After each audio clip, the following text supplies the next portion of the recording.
Eh bien bonjour la team Rider. Un petit coucou aux riders et aux rideuses. Alors aujourd'hui on va faire un petit motovlog tranquillou pépouze.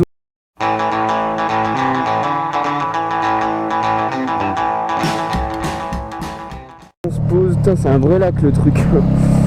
Petit motovlog, tranquille pépouze.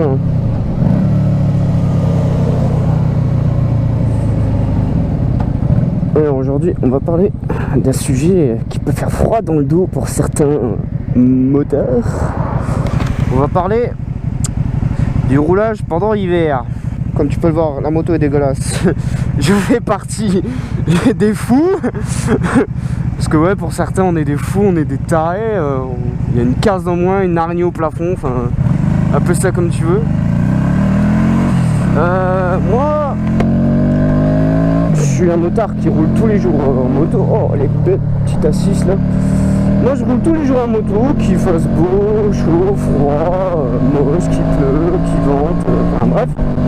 Tu as compris, je roule sous tout type de météo, ce qui inclut l'hiver, enfin l'automne et l'hiver. Donc une période pas forcément adaptée à ce genre de véhicule, si tu vois ce que je veux dire. Donc je roule l'hiver. Ça fait 4 ans que je roule en moto. Donc j'ai déjà roulé sous ces conditions-là. Voilà, j'ai un petit peu l'habitude. Ce bruit qui fait le camion, genre ça fait tout comme si il y avait un turbo. Il y a un compresseur, ce bordel. Enfin bref, je m'éloigne un peu du sujet. Voilà, donc j'ai l'habitude de rouler partout le temps. Je vais vous donner des conseils pour rouler en hiver. Parce qu'il y en a qui sont peut-être dans la même situation que moi, qui débutent la moto et qui vont rouler tous les jours. Donc ce qui inclut toutes les saisons en fait. Je parle des saisons genre été, printemps, automne, hiver, pas des saisons de moto. Il y en a pour qui la saison de moto c'est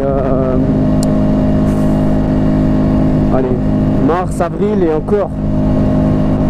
Mai, juin, juillet, août, septembre à la limite, tu vois. Il y en a pour une saison de moto, il y en a pour qui une saison de moto c'est ça quoi, tu vois. Donc premièrement, on va parler de l'équipement, donc des habits et tout en général. Puis après je vais vous faire un petit point sur la conduite. Donc on va commencer par le commencement. Déjà, moi pour ma part, je mets toujours un cache-cou. Vous avez deux types de cache-cou, des cache-cou été légers ou des cache-cou hiver. Moi même en été j'en mets parce que je sais pas, sinon j'ai l'impression d'être à poil sous le casque. Enfin après c'est une question de choix personnel hein, mais voilà. Donc du coup l'hiver les gars, vous avez des cache-cou qui tiennent chaud, vous avez même des cagoules. Moi j'aime pas la cagoule, je sais pas pourquoi, je me sens pas à l'aise. Mais les gars, déjà pour votre tronche et votre cou, il existe des cache-cou. Des cache-cou chauffants, je sais pas si ça existe, mais en tout cas il y a des cache-cou hiver. Moi t'inquiète, c'est pas grave, c'est pas grave. Oh, dégueulasse ça bébé. Donc vous avez des cache-cou hiver, ça coupe du froid. Ensuite, il y a des vestes de moto. Déjà en hiver, je vous conseille pas de mettre du cuir. Je vous conseille de mettre du Vortex. Déjà de base c'est imperméable. Ça coupe mieux le froid. Et vous aurez plus souvent une doublure d'hiver dans du Vortex que dans du cuir. Il y en a dans les vestes en cuir, je dis pas qu'il n'y en a pas, que ça n'existe pas, si ça existe. Mais moi pour l'hiver je vous conseille le Vortex. Puis pour l'été, je vous conseille le cuir.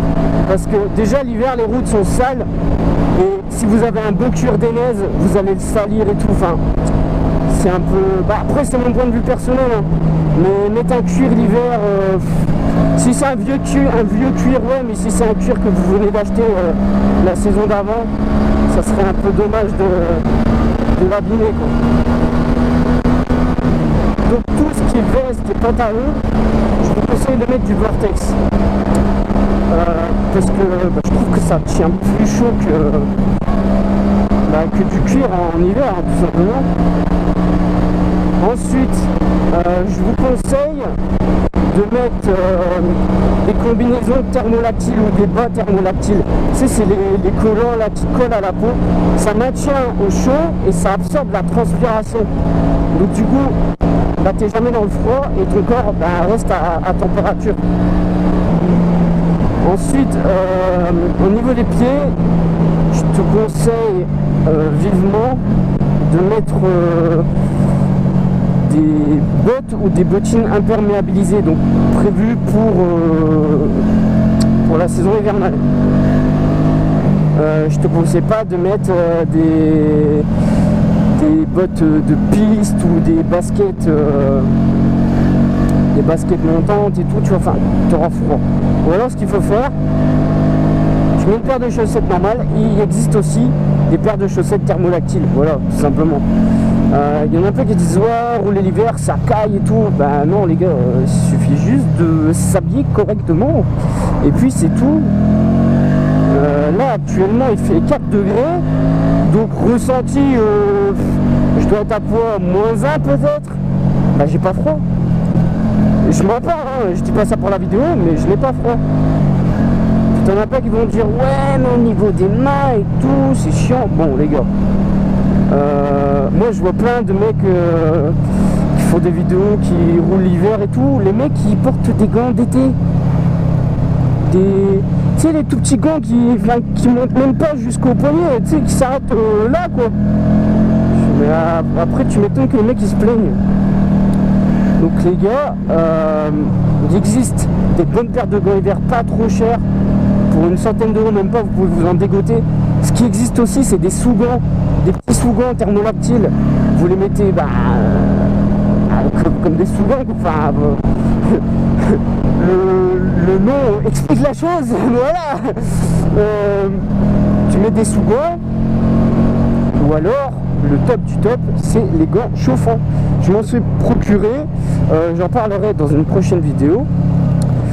Il existe les gants chauffants, bon c'est un budget, quoique les miens je les ai pas payés si cher, mais j'avoue que c'est pas comment dire, c'est pas la meilleure qualité qui existe quoi, mais ça sauve quand même, c'est mieux que rien, c'est pas dégueulasse, c'est pas dégueulasse. On va parler de la façon de conduire, donc le pilotage. Tu ne rouleras jamais de la même manière que quand tu roules en été. Pour ma part, j'ai remarqué quelques trucs. En hiver, bah déjà tu roules beaucoup plus cool. Tu roules moins vite, tu roules moins fort, tu es 2 fois plus attentif. Tu es 2 fois plus attentif.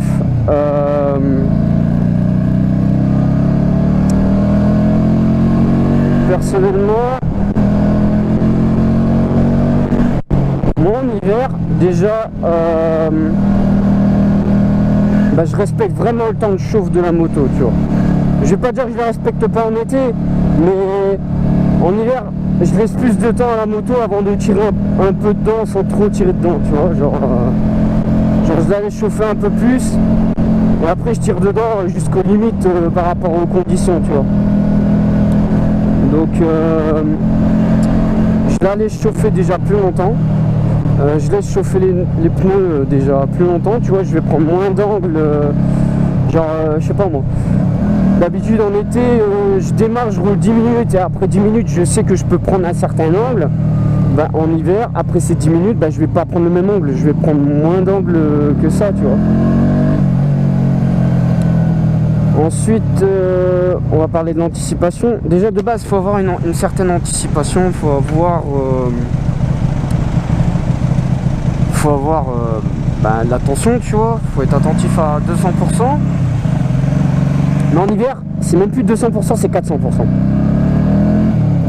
Je vais regarder si ça filme bien, ouais, c'est bon. 400%, donc c'est-à-dire, déjà regarde, là tu vois le sol, c'est mouillé, c'est gras. Donc déjà, oh une Mustang, tu vois c'est mouillé, c'est gras, donc déjà sur tes accélérations il faut être beaucoup plus cool, genre tu vas pas tirer en gros sur la poignée.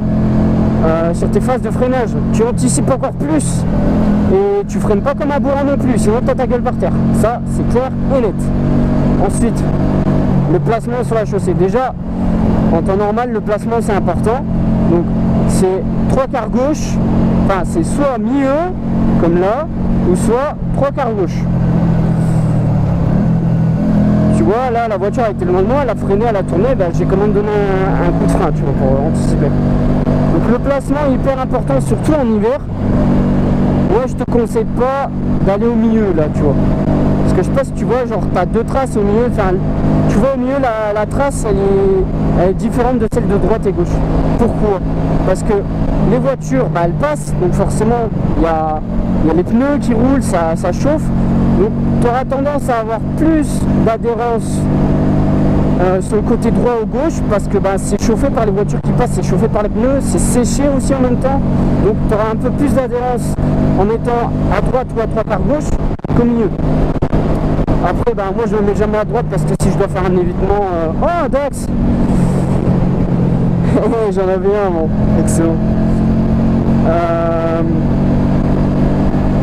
Tu vois, 3/4 gauche. En gros, essaie de te placer là où c'est entre guillemets le plus sec possible. Là où les voitures elles passent, comme ça, tu as déjà une trace et tu as une partie de la route qui est un peu plus adhérente qu'une autre, tu vois. Aussi, ce qu'il y a à éviter, déjà de base, plaque d'égout, hein, tu connais. Et les traces blanches. Alors là, franchement, évite, regarde, hop, tu vois, évite, à tout prix. Ou si par malheur t'as pas le temps, parce que voilà, je ne sais pas quelle serait la raison, surtout, ne penche pas la moto. Regarde, là je vais faire exprès, plaque d'égout, hop, droit, ligne blanche, droit. Tu vois, tu restes droit. Et surtout tu ne freines pas, t'embrayes pas, rien, tu laisses la moto aller dessus et tu ne bouges pas, tu laisses la moto droite. Moi c'est ce que je fais, ça m'a sauvé la vie plusieurs fois. Tout ce qui est interfile et tout, en été, enfin ouais, tranquille.